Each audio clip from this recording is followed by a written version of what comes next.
Hey, and welcome back to the podcast. We are here with Adam Smith from the soon-to-be rebranded Niche Website Builders, and we are going to be talking today about website investing and how it differs from traditional investments, and how there's the story of niche website builders, and just this whole concept, which is very exciting and amazing, of treating websites almost like real estate, where you can buy low and sell high and kind of play this game. Instead of just building something from scratch or trying to make it work that way, you can just be on this amazing adventure, this roller coaster of web properties, and kind of treating it like digital real estate. So Adam, glad to be speaking with you. Yeah, you too. Thanks, Robert. Appreciate it. Appreciate your time. I appreciate yours as well. So if someone is pressed for time and they approach you and they say, okay, this whole idea of website investing, if they've never heard of it or maybe have like the wrong kind of taste about it, and they say, okay, set me straight. What's the elevator pitch? What is this about? What's the condensed answer? Sure. So everyone's heard of real estate investing, where you buy a property. Typically, you either keep it for cash flow and you get a tenant in essentially, and you just keep it for cash flow, for the monthly cash flow, or you buy a property and you renovate it and you do it up and you increase the value, and then you realize the capital appreciation. It's essentially the same or in the digital world. So we talk about digital real estate as in blogs, essentially content-based websites, and you can build them from scratch. You can buy existing websites that are already cash flow generating. And then you've got a couple of options. You can keep them for the monthly cash flow that they generate, or you can improve them and do them up essentially and add more content and build links to them and increase that monthly revenue. And the capital appreciation comes from the fact that these websites, these web assets, are typically valued at around 35 to 40 times their monthly revenue. So you build a website from scratch to make in $1,000 a month, and it's worth $35,000 to $40,000. You buy a website that's making $1,000 a month cash flow for $35,000, $40,000. You improve it to $10,000 a month, and now you've got an asset that's worth $350,000 to $400,000. So it's a very similar kind of model to real estate. It's just in the digital world.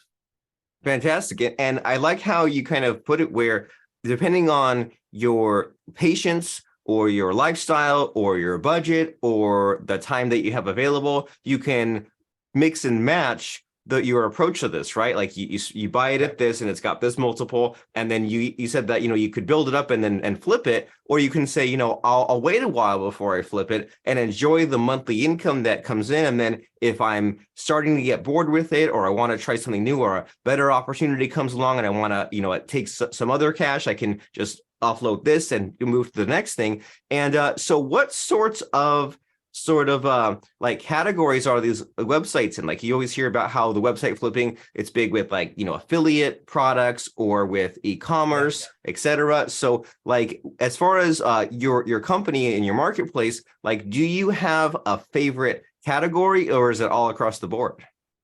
It's across the board.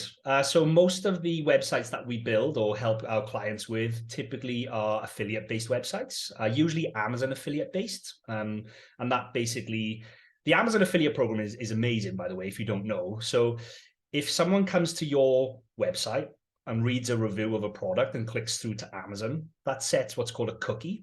And anything they buy within 24 hours, as long as they don't go back to Amazon through someone else's affiliate link, you get a commission for. So coming up to places like Black Friday or Christmas or special times, people might click through to buy the most mundane product on your website. They might click through to buy a dog brush and end up doing their whole Christmas shopping in that 24-hour period, and you get a commission for that whole shopping bucket. It's an incredible program.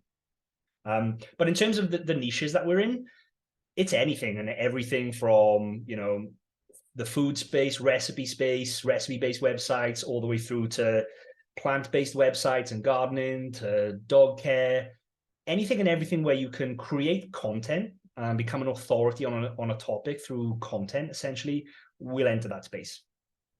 Amazing. And so sometimes people are afraid of doing this, right? I mean, they're afraid of doing anything new. And there's always that worry of, okay, well, if there's all of this content built up, and there's all these affiliate links built up, then there's the worry, well, maybe it will get Google slapped, or the traffic will go to nothing, or maybe there's just some sort of secret sauce that the original owner had. And so you hope and you wonder that there's some kind of like due diligence or research done. That way, when you get the keys to the building, so to speak, then you can continue what's been working and either keep it going as is or improve it. So what do you have to say about that, about people who are maybe like reluctant, hesitant, have objections to jumping into this adventure?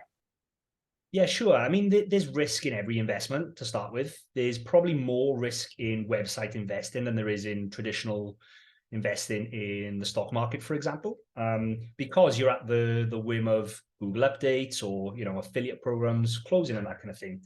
You can definitely offset that in two ways, though. The first one is through due diligence. And in our marketplace, where we have a list of websites for sale where people could come and buy them, we've done a certain amount of due diligence already up front. So there's only quality sites listed on there. So that's one way, is through due diligence. The other way really is getting more into investing in a portfolio of websites. So rather than just having all your eggs in one basket into one website, and then, for example, Google algorithm update happens and you lose all your traffic, if you have a portfolio of websites, you kind of become insulated from that. And this goes back to what we talked about initially, is the way that me and my co-founder Mark structure our own personal portfolio of websites is we have a stable of websites in there that we keep for cash flow. They are evergreen type of websites. The content never really changes. You can think, the 20 different types of flowers you can find in California, for example. That content really is never going to change. It's evergreen. It's never going to become outdated. It's stable. So we have a stable of websites that we just keep for cash flow. They're just steady earners.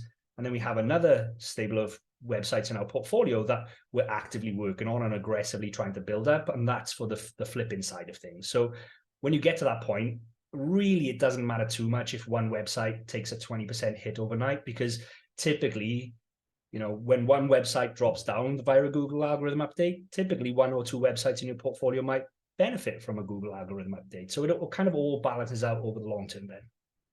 Incredible. And the way that your mindset here, it really feels a lot like investing, right? Like how they say things like, have like 4 or so buckets of investing, like say in the stock market, and you have your kind of boring baseline bedrock investment category. And then you have maybe the things that require like more attention and more playing with, and the things that are maybe like the long shots or the fun ones, where even if there's a slight decrease or it doesn't quite work out the way you want it to, you still have that foundation that you can count on all the time. And so, like you said, you're not putting all your eggs in one basket, and that makes it kind of a lot of fun, this idea of a portfolio of websites. So I've heard of these marketplaces and flipping websites and doing all these fun things with it, but I've never heard that concept of just having this portfolio, including that kind of boring so-called evergreen collection of websites that you can always count on. Even if the whole world burned down, or even if tomorrow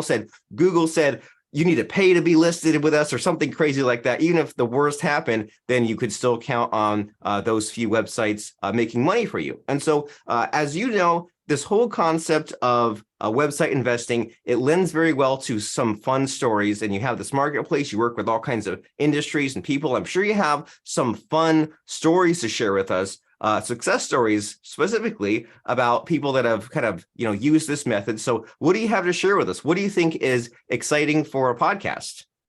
Yeah, sure. I'll just pull up the exact details, because it's probably our best case study to date, essentially. And it was a gentleman that came to us.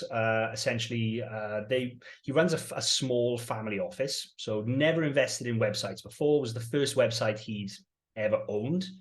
Came to us and said, "Look, I'm looking for additional returns to add into my portfolio. I don't want anything small. What kind of things can you accommodate?" So this gentleman had about $250,000 to spend over a 12-month period. We pulled together a package. We've got growth packages, essentially, which range from $50,000 to $250,000. They're structured where 50% is due up front, because lots of the work is front loaded. And then the rest then is due over a 12-month period. So we started working with that gentleman 2 years ago. It was January 2 years ago. And again, like I say, he's totally new to this space. He didn't know what niche to go into. He didn't know how to do keyword research. He just said, look, you guys are the experts. You take this and you kind of run with it. So we picked a space that we knew was evergreen, which is important. We picked a space that we knew was expansive because we knew we wanted this to be a big website. So it was actually in the food space. There's so many websites in the food space that get 1 million+ visitors a month. It's unreal. It's such a big space to be in. We started adding the content over the course of a 12-month period. We added around 3 million words of content to this website. It was front loaded where half of it was up front. Within the first 4 or 5 months, we could see that this site was really starting to take off. And we said, look, it's starting to generate revenue. If you don't need that revenue, don't take it out of the website, reinvest it back with us. So we started to reinvest that monthly revenue back into the website as well. So it's now getting almost like a double boost essentially of effort going into it. And by the end of that 12 months, that website was generating $40,000 a month just from ad revenue. And this client was like, oh my God, this is amazing. We were like, this is amazing. This is our best case study. This asset now at a 40x multiple is worth $1.6 million. And he's like, this is amazing. I need to turn this into a real business. So he then started hiring a team and started building up products and courses and built a community around it. And fast forward 2 years, this website now is a real authority in the space. It's well known. It's got a massive social media presence because he built the social media following based on the website was getting around 3 million visitors a month from Google. We transitioned that traffic into a big newsletter list, social media accounts. He built a course on top of it, which he sells now as his own digital product. And it's turned into a full-time business where it employs staff to run the course and customer service. So it went from being let's start a website, let's start just a content website that maybe talked about recipes into this full-blown business now. And that was amazing to see. And so am I hearing you right in that you include sort of coaching, or that's a path someone can take? Because sometimes you hear about website flippers and there's a marketplace, and sometimes you're on your own as far as choosing what you want, or you're on your own as far as building a team. So like how involved is your company if someone says, I have this budget or I have this idea? Yeah, we'll full end-to-end service. So someone can come to us and say, hey, I've got X amount of money to spend. And we can say, okay, we've got a full in-house team that will help you come up with the right niche, help you find the right domain name. We will do all of the keyword research to help us understand what articles we should be creating, what content we should be creating. Is there enough people searching for it on a monthly basis? Is it too competitive for us to go after? Should we be going after less competitive terms? And then we've got a team of in-house writers. So we've got a team of about 60 in-house writers. We write about 4 million words of content every month across all of our clients. So we write all the content in-house. We control the quality and how it's structured and formatted. And then we have a design team and a build team that will build the website. And essentially, it can be completely hands-off for the investor, essentially. They don't have to be involved in any part of that process apart from saying, hey, you guys are the experts. Here's my money. Show me what comes out the other end.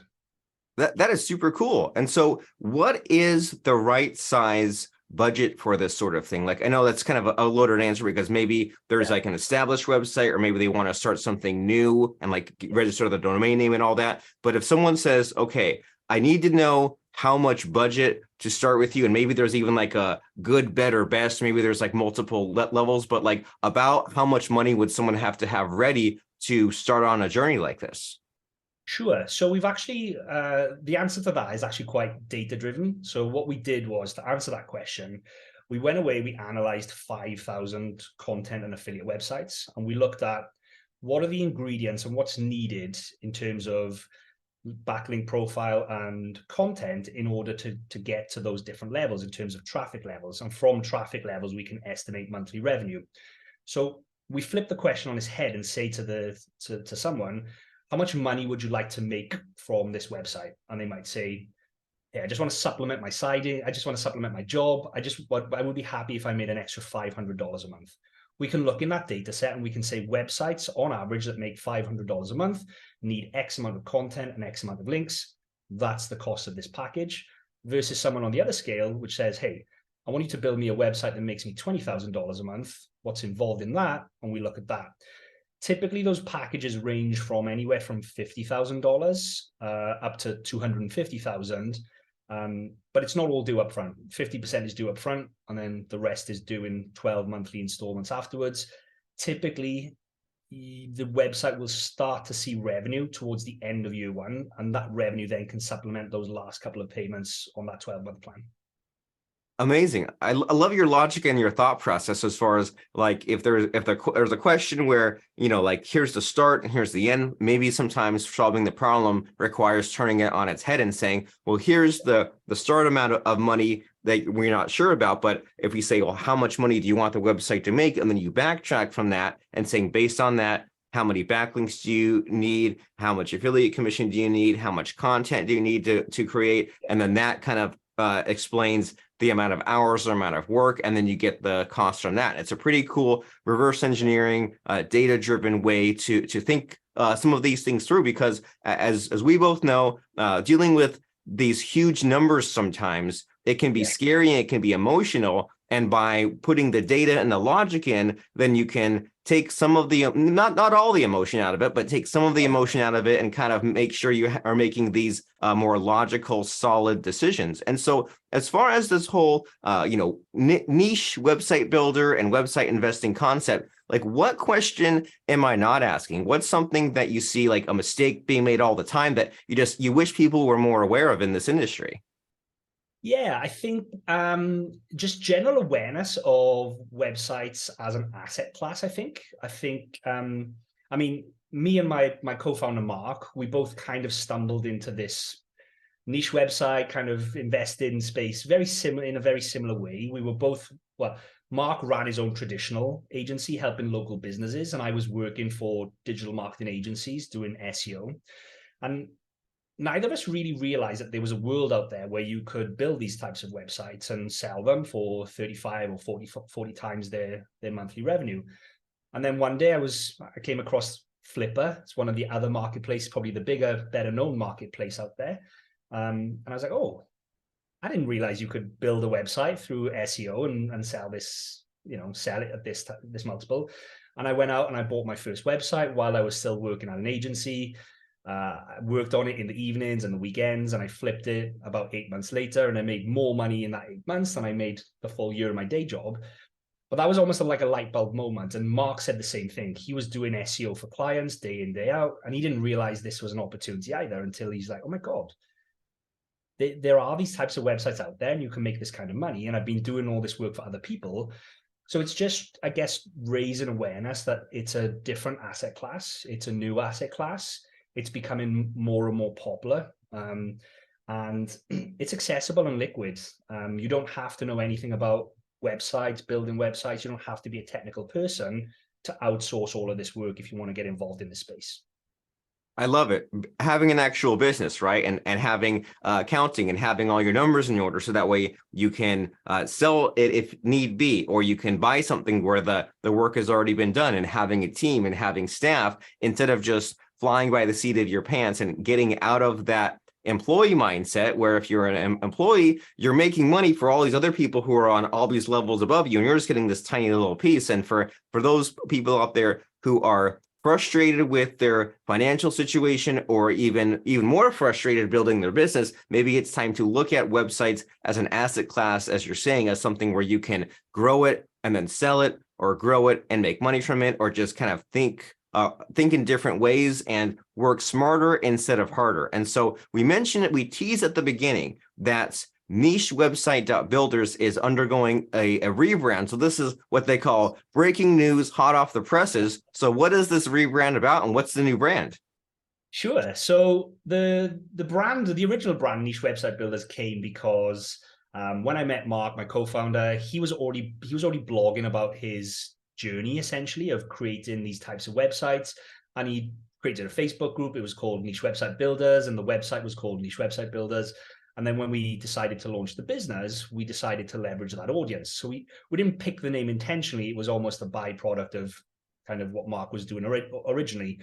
And it served us well because we were very much building niche websites. We were building websites about dogs, and we were building websites about tennis, for example. So they were very niche websites. But over the last 3.5 years, the business has really evolved in that we work more now with investors, essentially. We're looking more now to build authority websites rather than niche websites. So rather than build a website about a specific breed of dog, we want to be known as the dog website that covers all brand or all breeds of dogs, for example. So went back to the drawing board, we started thinking about names, and we came up with Make Lemonade.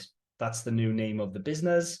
And it's twofold, really. One is essentially lots of people who are maybe, unhappy with their financial situation, or they currently work in a job and they want to kind of get out of the rat race. It's, life gives you lemons, so you make lemonade. And also lots of entrepreneurs, essentially, when they were younger, they might have made their first couple of dollars with a lemonade stand. So it's kind of just a nod to entrepreneurship and making your first money online potentially.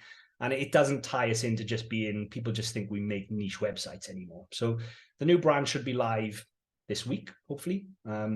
And along with that, we are launching our Make Lemonade marketplace, where we connect buyers and sellers of these types of websites. We do quite an in-depth level of due diligence. So if you want to come and buy a website that already has a level of due diligence already done for you, and it's a full end-to-end process where we will connect the buyer and seller. We will handle the escrow of the fees and the money. We will handle the website migration from buyer to seller. So it's a fully managed service.